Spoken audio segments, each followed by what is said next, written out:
very good morning students. Welcome to science session for class 10, and today in this session we are going to see unit 14, that is transportation in plants and circulation in animals. Now in this lesson we are going to see the transportation of water and the minerals and the food materials in plants, and in that particular concept we are going to see what is transpiration, what is a very good morning students. Welcome to science session for class 10, and today in this session we are going to see unit 14, that is transportation in plants and circulation in animals. Now in this lesson we are going to see the transportation of water and the minerals and the food materials in plants, and what is translocation, and in the circulation in animals we are going to see the circulation, that is the circulatory system, and here we are going to see the blood groups, structure of the heart, and different types of circulatory system. Let's go into this session, children.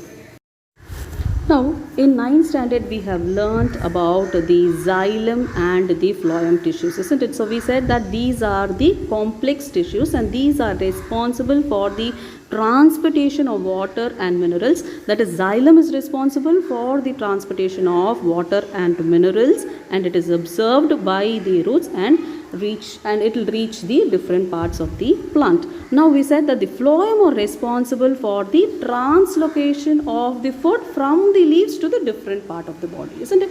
And now what is translocation? And this is the new terminology that you are going to learn in 10th standard. That is the bulk movement of the substance from the leaf to the different parts of the body. Now we'll see in detail what is translocation when we go into the lesson. Now this transportation means to carry the things from one place to another, isn't it? Here for example, in the xylem tissues the water is transported to different parts of the plant, and through the phloem tissues the food, minerals and the nutritions are transported to every part of the plant. Now in animals it is the circulatory system through the blood and the lymph and the accessory organs that is associated with this circulatory system is the heart and the blood vessels, and here the nutritions and the minerals are transported to every part of the body. So let's go in detail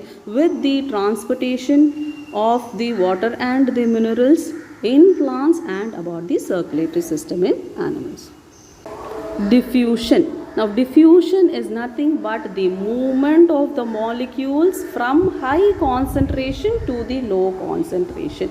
The movement of the particles takes place from high concentration to the low concentration without the use of energy. So here no energy is required for the movement of the molecules from higher concentration to the lower concentration. Now look into the picture, children. Here on your left hand side you have the molecules of high concentration, isn't it? Now you know that the molecules move from higher concentration to an area of lower concentration. Here you can see the movement from the left to the right, that is from high concentration to a low concentration. That is a random movement of the particles takes place, isn't it? And this is called as the passive method because it do not use the energy for the movement of the particles. So any method which do not energy for the movement of the particles or the molecules from one region to other is called as the passive process, and this diffusion is a passive process. Next is the active transportation. Now here in active transportation the movement of the particle is from low concentration to higher concentration. Now usually the molecules move from higher concentration to a lower concentration, isn't it?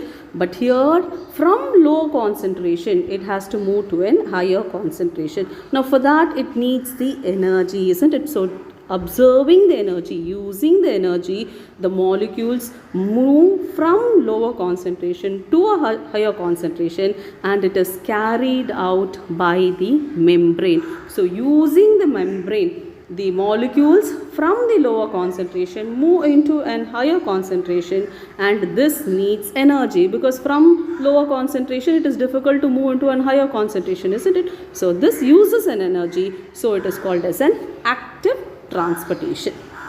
This active transportation is also called as uphill transportation, because from lower concentration it is moving to a higher concentration, isn't it? So it is called as the uphill transportation. The next one is the osmosis. Now here in osmosis, from the higher concentration it moves to the lower concentration, but through a semi-permeable membrane. What is semi-permeable? It do not allow all the particles to move across the membrane. It allows the limited particles to move across the membrane. Now this here, the osmosis is also an passive process which do not use the energy for the movement of the solvent or the water molecules from higher concentration to a lower concentration. So osmosis is also an passive process. The next one is the plasmolysis. Now here in the plasmolysis, the water moves in and out of the cells, and you can see that there is an bulging in the cell wall or the cell membrane when it absorbs the water molecules, and it will shrink if it loses the water molecules. Now I will show you the picture. Here is the picture of the osmosis, children. Here through the membrane, that is through the cell membrane, what happens? The water molecules move in and out of the cell.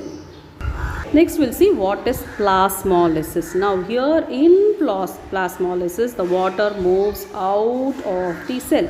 Now here you can see in the picture, isn't it? The hexagonal ring is the cell wall, and inside you can see an yellow color patchwork which is the cell membrane. So when the water moves out of the cell, now you can see in the second picture what happens to the cell membrane. The cell membrane shrinks away from the cell wall, isn't it? So this is a process in which the water molecules moves out of the cell and resulting in the shrinkage of the cell membrane away from the cell wall. Now next is the imbibition process. Now this is the diffusion in which the solid absorbs the water and it swells. Now you can see the dry grapes that swell after you soak it in water, isn't it? Even the seeds, all the seeds, when soaked in water, it swells after it absorbs the water. So this type of diffusion, that is the diffusion of the water into the seeds, makes it swollen up, isn't it? So this type of diffusion in which the solid absorbs the water and swellens, this is called as imbibition.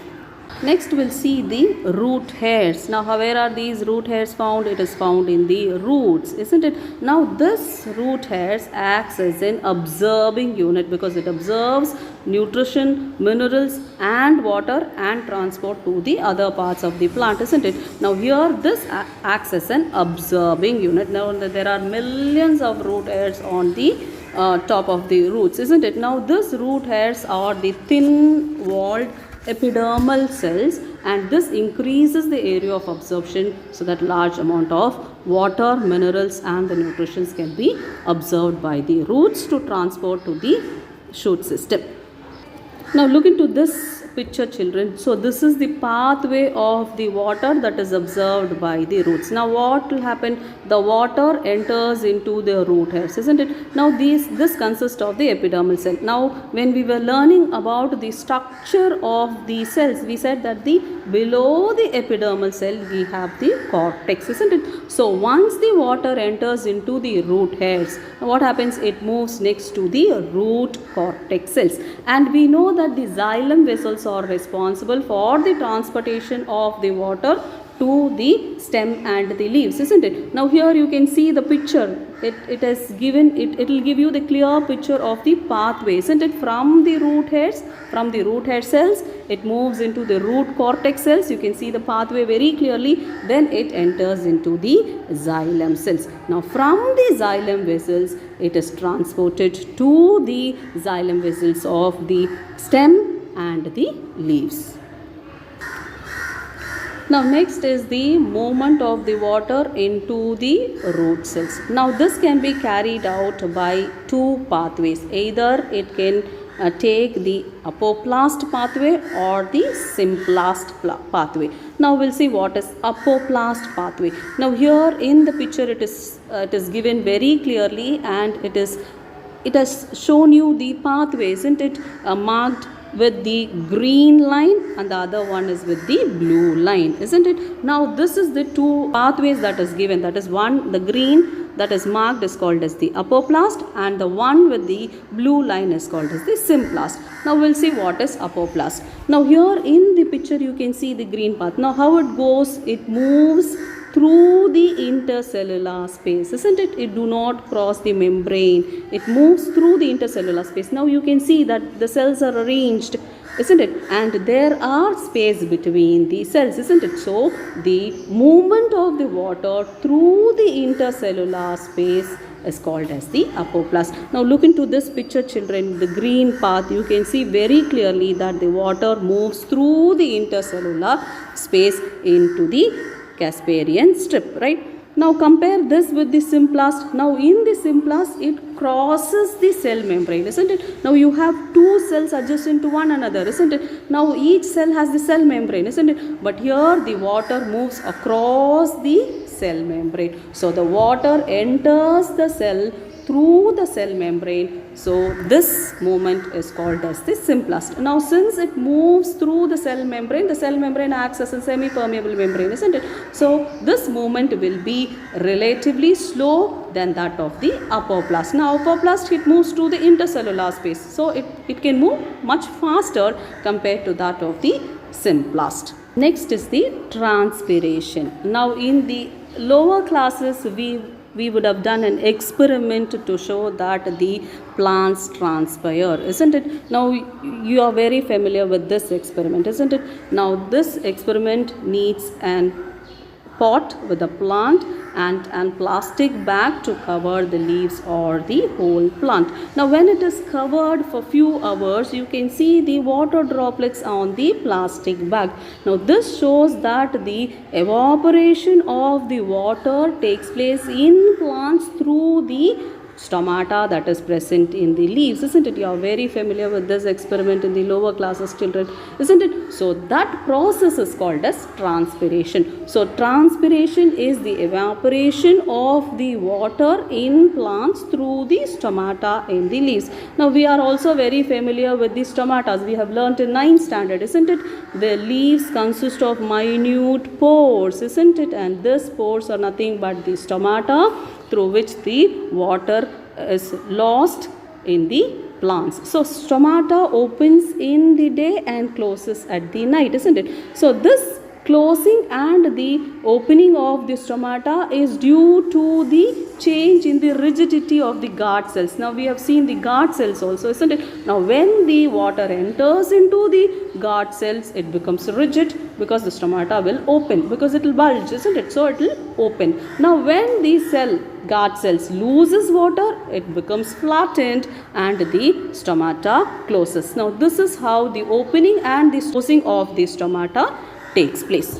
Next we'll see what is transpiration pull. Now just now we saw transpiration, isn't it? The evaporation of the water through the stomata that is present in the leaves. Now when the water evaporates from the stomata, that is especially from the mesophyll cells of the leaves. Now we said that what is mesophyll cells, isn't it? All the cells that is present in between the epidermis and the vascular bundle is called as the mesophyll. This we have seen in the previous lesson, isn't it? Remember, children? Now when the water evaporates from the mesophyll cells of the leaves through the stomata, now what will happen? The concentration of the water decreases in the mesophyll cells, isn't it? Now as a result, what happened? More and more water has to be drawn, has to be pulled from the xylem vessels that is present in the roots. Now as a result, the water lost from the leaves create an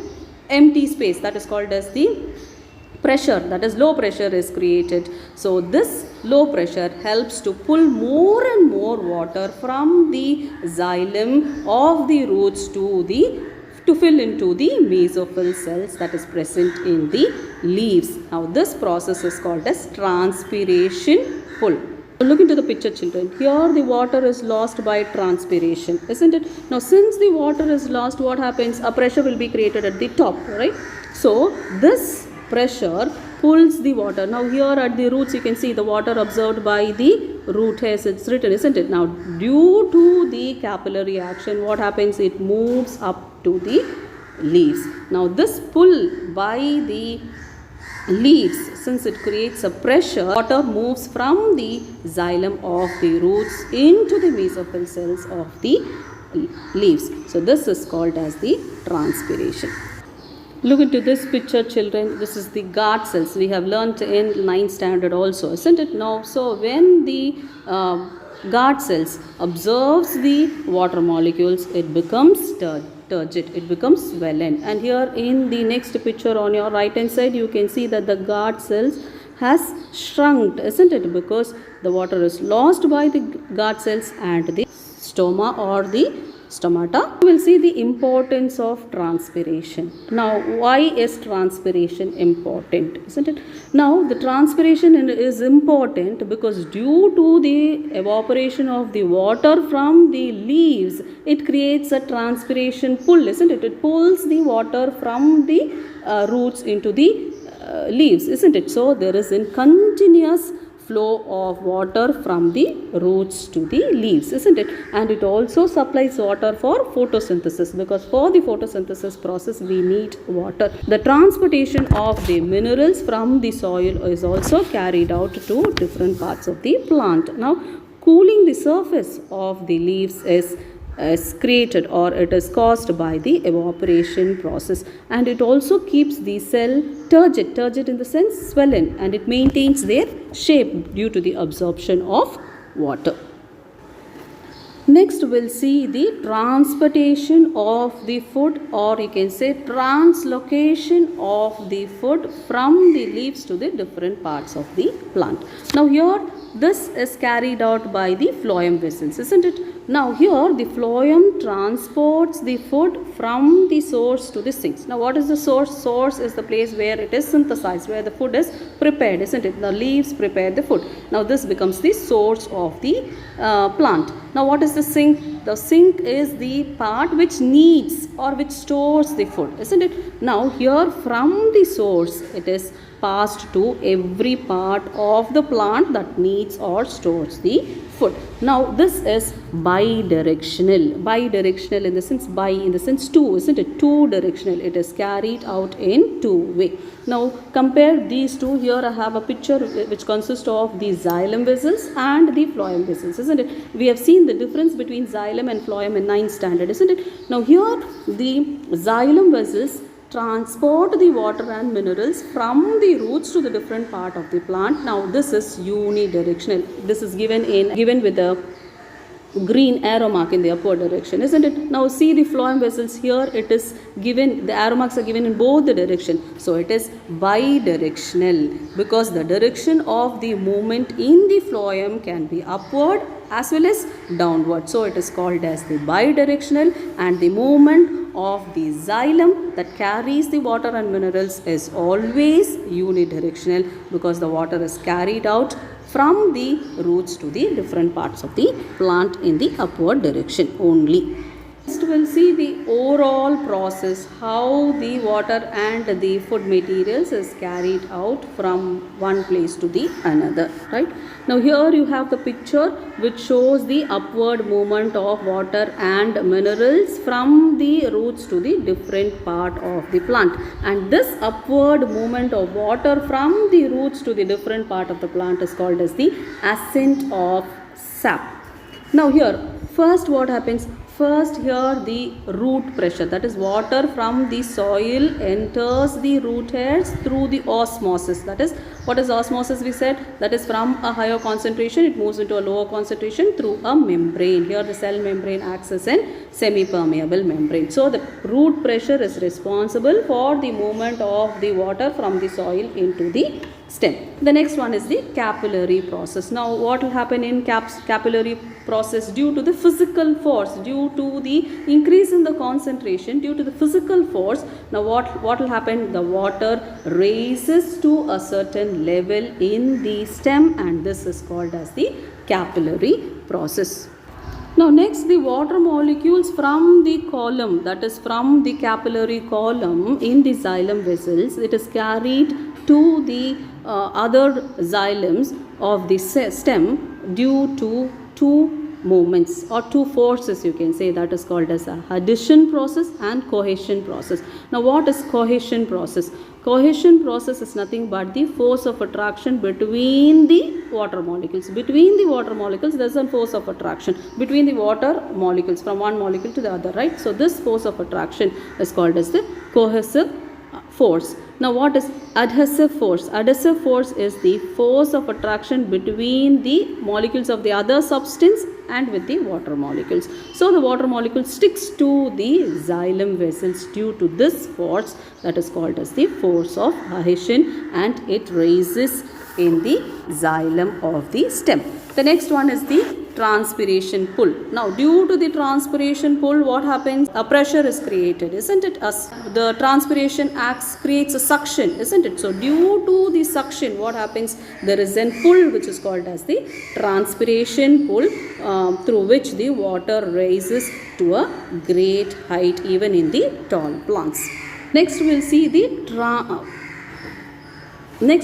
the circulation in animals. Now in the circulatory process, we said that the blood is the main circulatory medium, isn't it?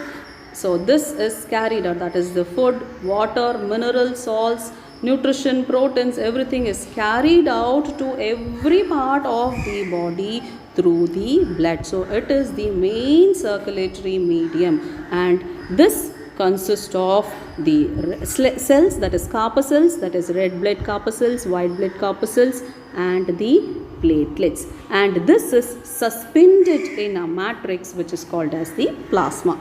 Let's see them one by one. Now first we said that the fluid, that is the plasma, is the liquid or the matrix in which the cells or the blood cells are suspended. Now this plasma will be slightly alkaline, right? Alkali, right? Base, it will be a base, right?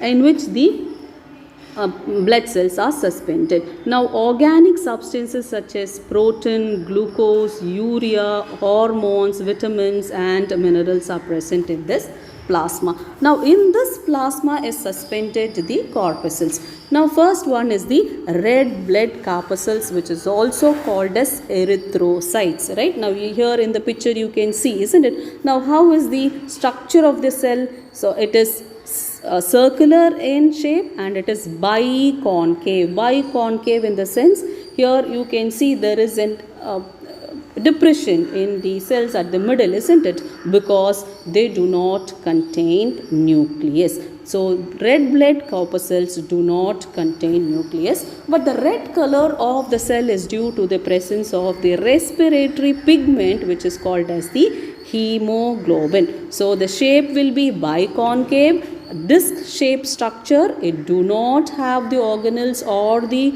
nucleus, but it contains a respiratory pigment which is called as the hemoglobin, which is responsible for the transportation of oxygen from the lungs to the different parts of the body. And this red blood corpuscles are found, or you can say are synthesized in the bone marrow. Next is the white blood corpuscles, which is also called as leukocytes. Leuko means colorless. These are the colorless cells. They do not contain hemoglobin and they are nucleated, in the sense they contains nucleus, and these are synthesized or found in bone marrows, spleen, thymus, lymph, etc. Now this, you can see the shape of the cells. Look into the picture, children. It do not have a proper shape, isn't it? So it is capable of the amoeboidal movement. It can have an irregular shape.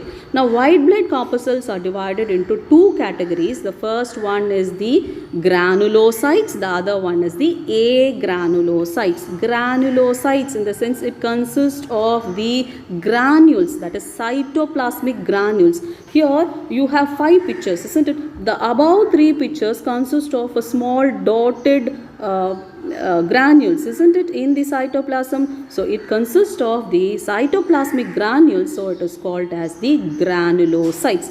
Now this includes neutrophils, eosinophils and basophils. Now here in the top three cells you can see it is written as neutrophils, eosinophils and basophils, isn't it? Now let's see them one by one. Now here the neutrophils will be larger in size compared to that of the other two granulocytes types, and their number increases when there is an infection or inflammation. So when there is an infection, then the number of the neutrophils increases. The next one is the eosinophils. Now eosinophils will increase condition especially when there is an allergy or when there is an parasitic infections bilobed, in the sense two nucleus. Here you can see in the picture there are two lobes of nucleus, isn't it? So bilobed nucleus. The next one is the basophils. Now basophils consist of chemicals that will be released only during the inflammation. Only when there is an inflammation, these chemicals are released and it fight against the diseases. Normally we know that the white blood corpuscles are responsible for the defense mechanism, isn't it? It fight against the bacteria when there is an infection, when there is an allergy or when there is an inflammation. Next is the agranulocytes. Now here at the bottom you can see two cells, isn't it? Lymphocytes and monocytes. This comes under agranulocytes type. Now here the cytoplasm do not contains the granules, isn't it? So granules are not present in the cytoplasm, so it is called as agranulocytes. Lymphocytes and monocytes comes under this type. Now we'll see what is lymphocytes. Now this lymphocytes will produce an antibodies during the viral infections or the bacterial infections. Now this antibodies will fight against the bacteria and virus and carry out in the defense process. The next one is the monocytes. Now monocytes, what happens? This acts as an amoeba, like it engulfs the bacteria, it swallows the bacteria and fight against this infection. Now here you can see this shape of the monocytes, isn't it? It is amoeboidal in shape. It do not have a regular shape, isn't it? It's the bacteria and has amoeboidal movement. Next is the platelets, blood platelets, or it is also called as thrombocytes, and this will be small, colorless, you can see in the picture, isn't it? Now, and they do not have nucleus. Like now how we said that the erythrocytes do not have nucleus, these do not have nucleus, and the lifespan, if you see for the thrombocytes, it's only 8 to 10 days, and it plays a very, very important role in the clotting of blood. When we have any injury, when there is a loss of blood, it prevents the loss of blood by clotting, right? So it clots at the site of injury and prevents the loss of blood. Now we will see the functions of blood. The first is it transports the respiratory gases, for example carbon dioxide and oxygen, right? And it also transports the digested food from the intestine, from the small intestine where it is absorbed, and to the different parts of the body, and it also helps in the transportation of the hormones. So hormones are secreted in the glands, isn't it? In the endocrine glands or in the exocrine glands. This has to be transported to the different parts of the body, isn't it? So this plays a very important role in the transportation of the hormones. The next one is the nitrogenous excretion, like the waste material such as urea and uric acid has to be transported to the excretory organs where it is excreted, isn't it? So this plays a very important role in the transportation of the excretory products like urea and uric acid.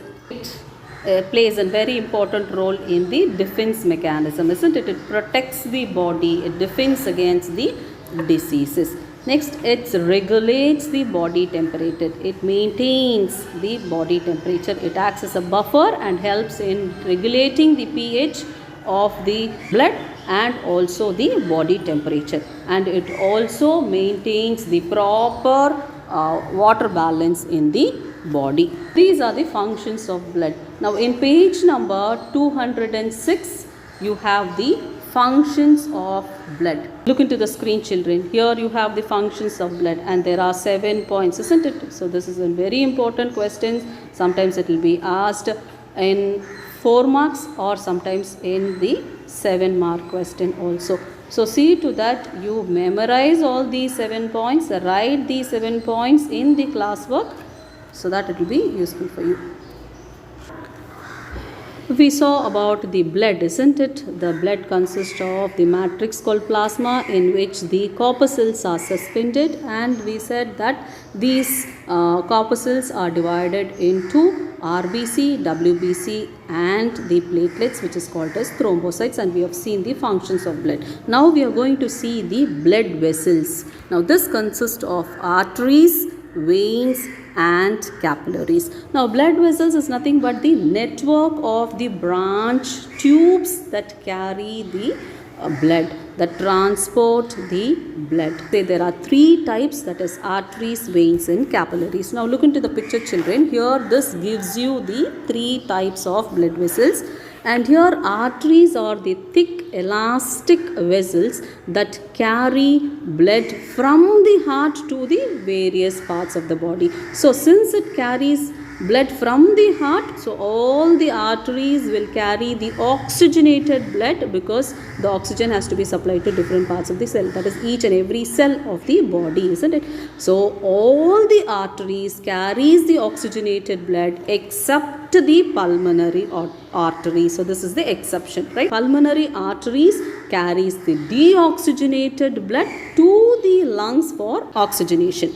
Next is the veins. Look into the picture, children. This has the thin wall, isn't it? Now we said that the arteries are thick walled. Now here these, you can see in the picture, the wall is very thin, isn't it? So this has thin wall, and this is a non-elastic vessels which transport blood to the heart from different parts of the organ. Now here this, all the veins will carry deoxygenated blood from all parts of the body into the heart, then again it will be sent to the lungs for oxygenation. Now here, except the pulmonary vein, all the veins will carry deoxygenated blood, and the pulmonary vein alone carries the oxygenated blood from the lungs to the heart. The next one is the capillaries. These are very narrow tubes, consist of single cell wall. If you see the diameter, it will be 8 micrometer, right? So it will be very narrow tube, and this is